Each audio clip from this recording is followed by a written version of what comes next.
Good evening. There's a disturbing little whisper around the streets that says you might have been a slightly naughty little student, and you might have forgotten some of the concepts, some of the ideas that your teacher laboured long and hard to teach you. It's not good. It's not good at all.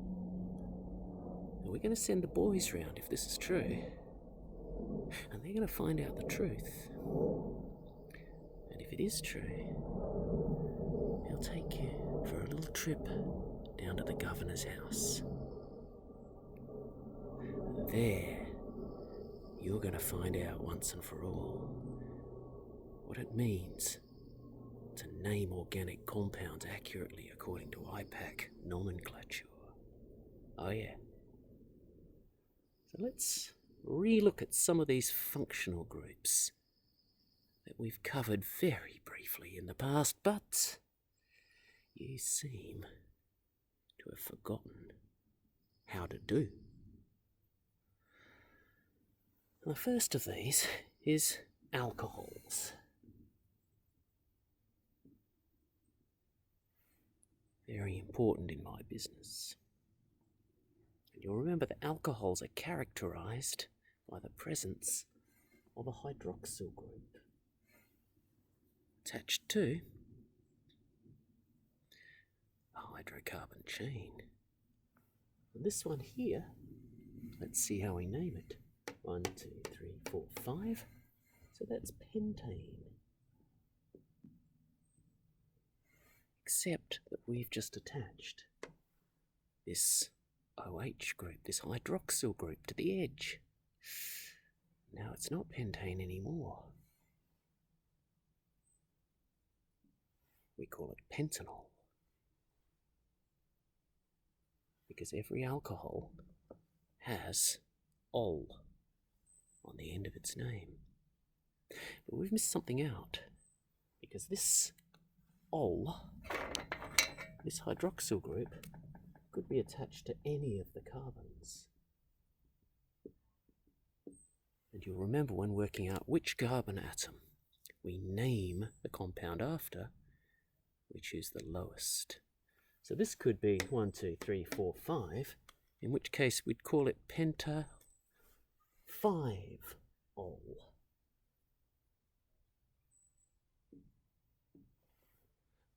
But we do it the other way, because counting from this side is a smaller number. So it's pentan 1-ol. And what if that hydroxyl group were attached to this one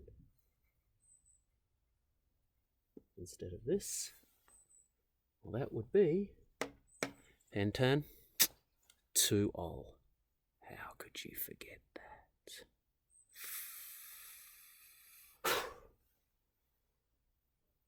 Let's make it correct again.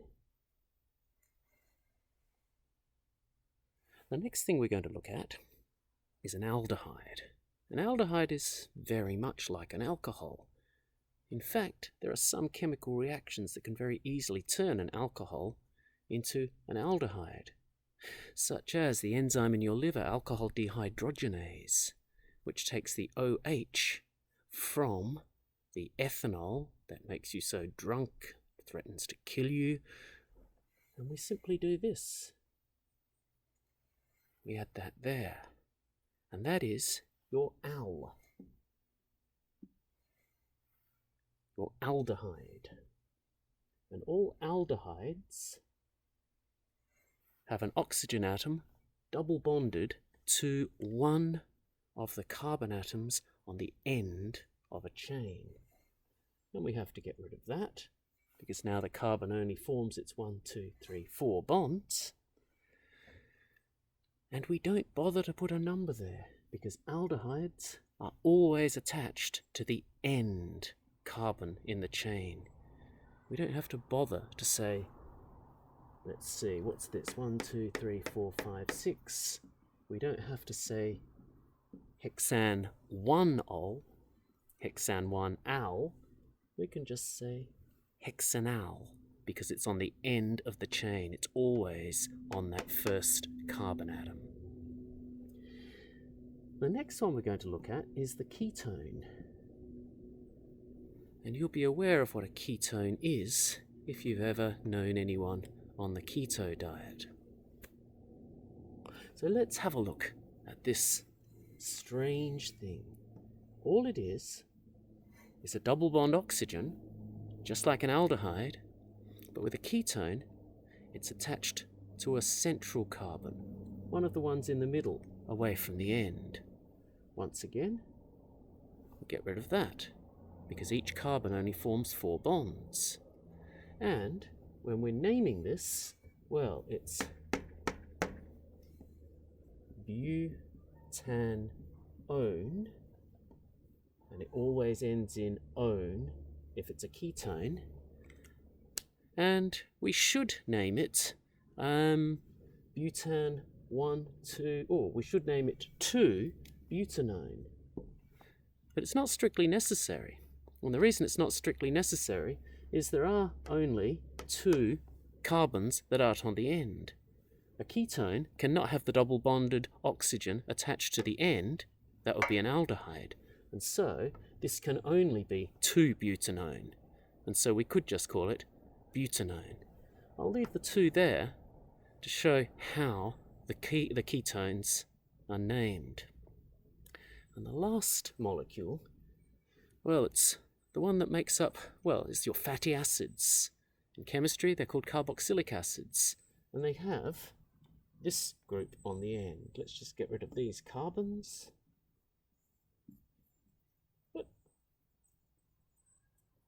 Here we go. And you can see it's both of these. It is an alcohol, OH group. It is an aldehyde, a double bond oxygen, on the end of the carbon chain. And this is a carboxylic acid.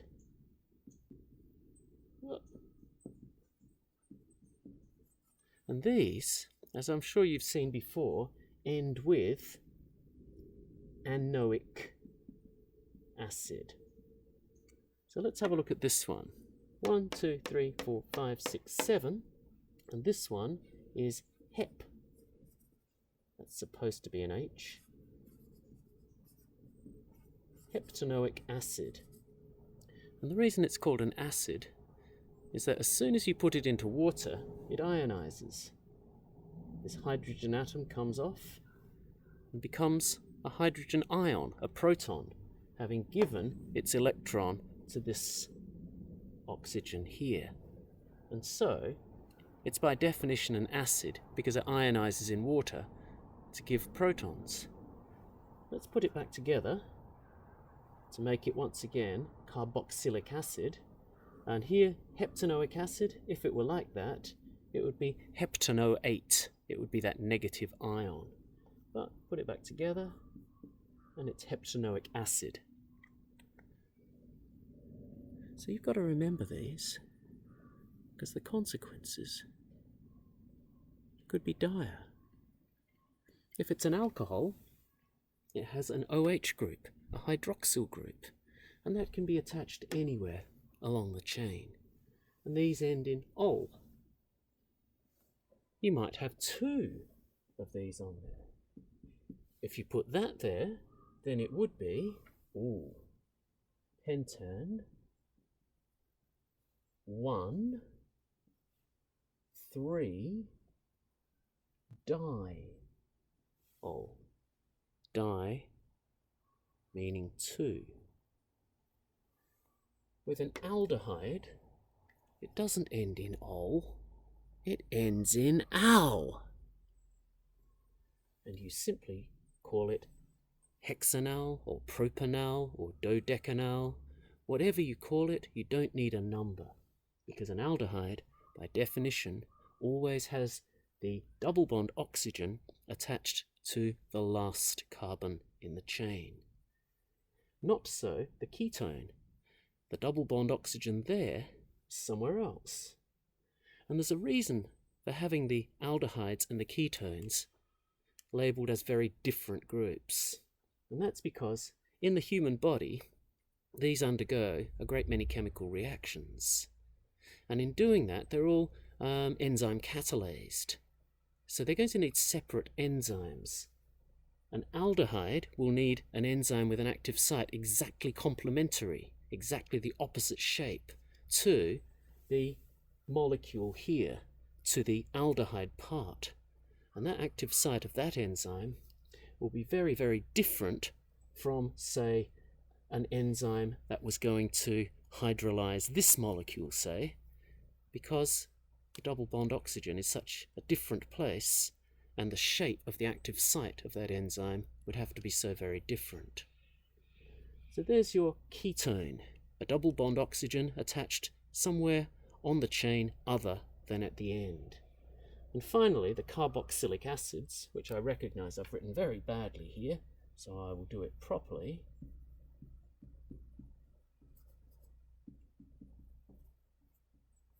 And this one is heptanoic acid because it has 7 carbons. And as usual, you can get things like octanoic acid and tridecanoic acid or whatever. And you don't need the number there as well, because the carboxyl group, the COOH, is always attached to the last carbon on the chain. And I would strongly suggest that you don't